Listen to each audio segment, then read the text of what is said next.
Hi everyone, it's Ashley with you for this week's Moments Ink newsletter, and for my post today I have a planner tutorial to show you how I created tabbed binder pages for my memory planner system.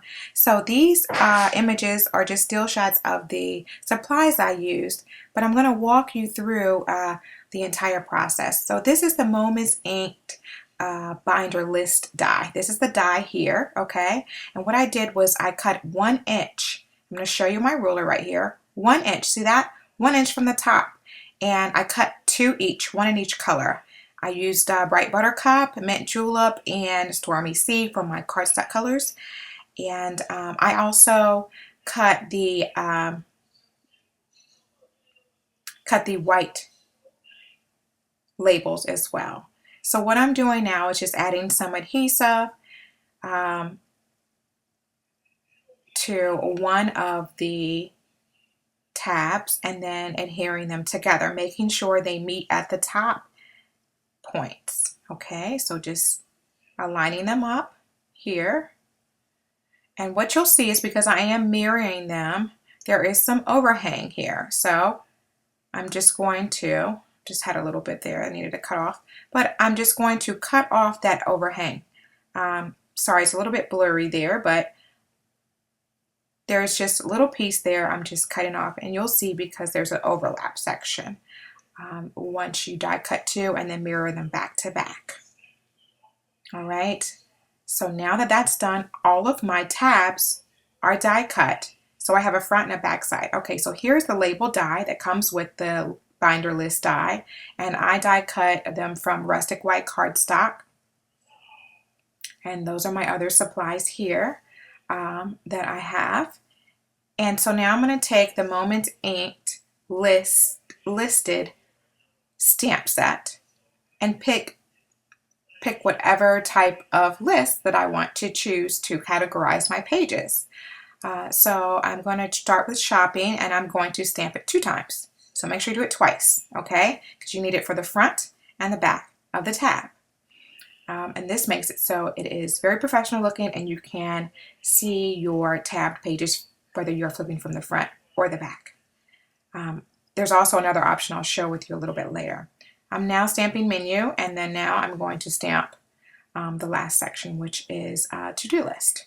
Again, stamp every label twice.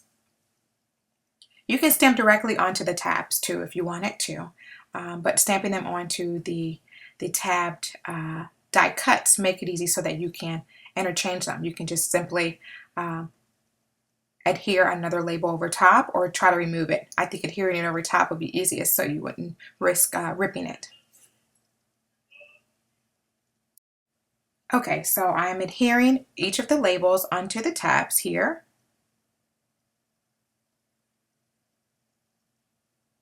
Front and back.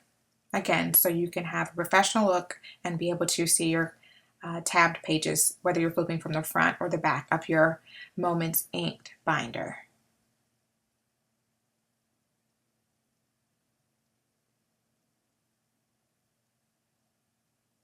So my 3 tabs are finished, and next I want to move on to show you my next step, which is to have your cardstock sheets cut out. I use the Moments Ink binder pages die to get the full page of this die here. So you need to have it cut out of cardstock and pattern paper. So 1 of each again. You always need 2, okay? So what I'm going to do is align these up. Since I only have 3 tabs, I'm positioning them to be equally distanced into thirds, basically. If you have more, you definitely do that and kind of have them cascade. It's completely up to you, okay?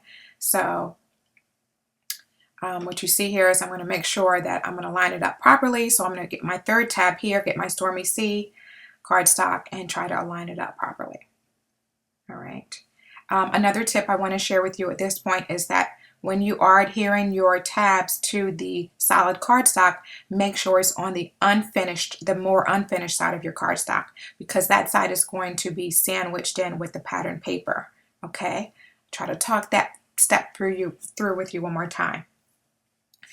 The cardstock that is facing up right now that you're seeing is more of the unfinished side. It's the side that was facing the cut side on the die cut. And that's because I want the more finished and smooth side to be on the reverse side when I'm flipping through. Okay, because this side is the unfinished side, and I'm going to be adding my adhesive, as you can see right here, and it's going to be covered with the other binder page pattern paper right now. As I'm sitting here, I'm gonna apply it and stack this right up here. Sometimes it's easy to line it up like this, or I'm going to show you right here. Make sure it's flush with your work surface, and then you can adhere down like that. So I'm going to do the same steps by adhering the pattern paper onto the cardstock. This also makes it so that your tabbed pages, your divider pages, are very, very sturdy and durable. Okay.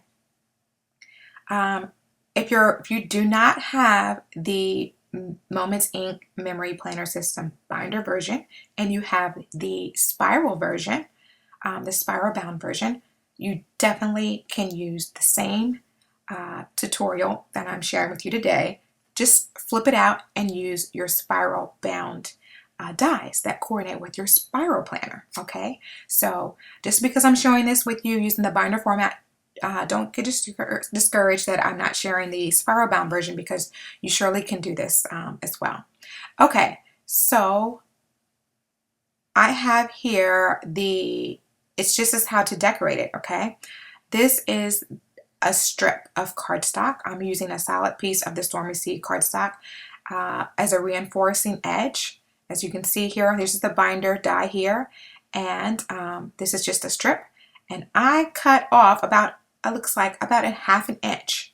Okay, so you don't need to die cut the full page. I only used like a remnant of my cardstock and pattern paper when I die cut these sheets.